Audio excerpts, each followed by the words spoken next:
conditions, and when you have been living beneath privileges of other people, and when somebody comes along and says, I'm going to give you the opportunity, thank you, God. oh hallelujah, I'm going to give you the right to live above those problems.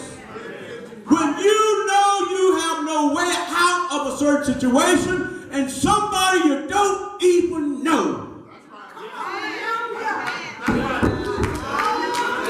somebody you don't even know comes along and says, I want to give you the very right that my own children have. I'm not talking, listen, hear me now, I'm not talking about kids who know their father. I'm talking about true fatherless. Amen. Amen.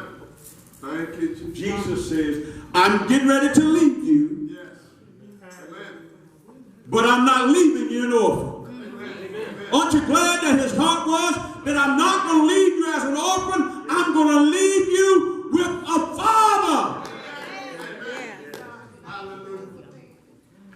Thank God that he did not abandon us. He didn't leave us to fight on our own. He said, I'll not leave you an orphan. Yeah.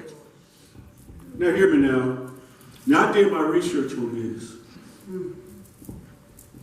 In the United States alone, and I'm talking about, when you hear me talk about the word orphan, I'm not talking about some of those that are in foster care who have relationships and all that stuff. That's not what I'm talking about. I'm talking about what the Bible says, what true religion is when we visit the fatherless. All right.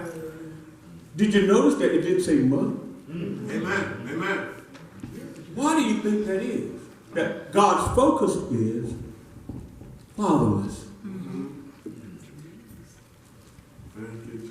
No family exists in God's eye without father. Y'all please hear me now. You know, Amen. I'm trying to qualify that because some mothers have been thrust into fatherhood. So y'all come on, stay with me. Because in the Spirit of God, there's neither male nor female. But there must be a father spirit. And he said, I'm not going to leave you an orphan. But in the United States alone, 443,000 orphans in the United States who are fatherless. And that was just as of yesterday. Who don't know who their father is. Lord, my Lord. And God said, I won't leave you that way. Amen. Amen. Because without the Father, now y'all please hear me today, that is natural orphans. But there are people today who have made themselves spiritual orphans, who have rejected their fathers, and who have gone out into this world and said, I can do this on my own. Lord, my Lord. But if God was in his last days says, you need a father in your life, who are we today to say, I don't need one? That's right.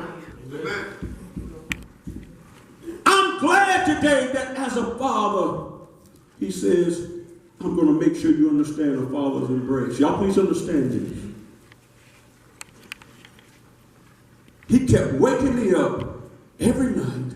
Hallelujah. Saying, you're a son. I kept waking up and I kept hearing that in my spirit. He said, you are a son. Hallelujah.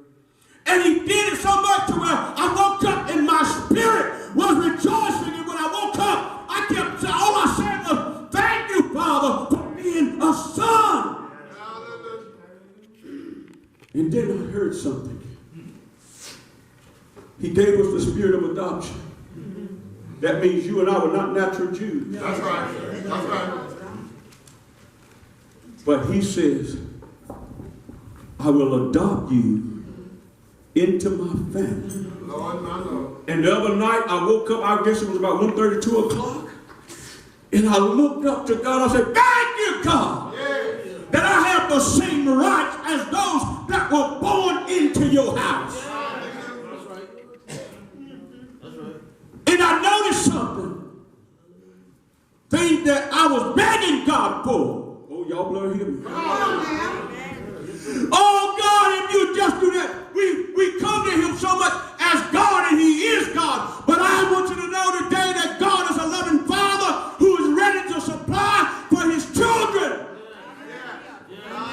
It is hard for us to approach him as a father. How many fathers we got in the house? Hallelujah. Thank you, Jesus. Y'all scared. Hallelujah. Let me see your hand.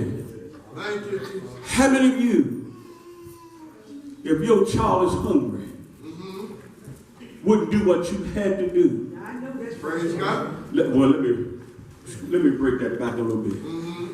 Do what you had to do legally. Amen.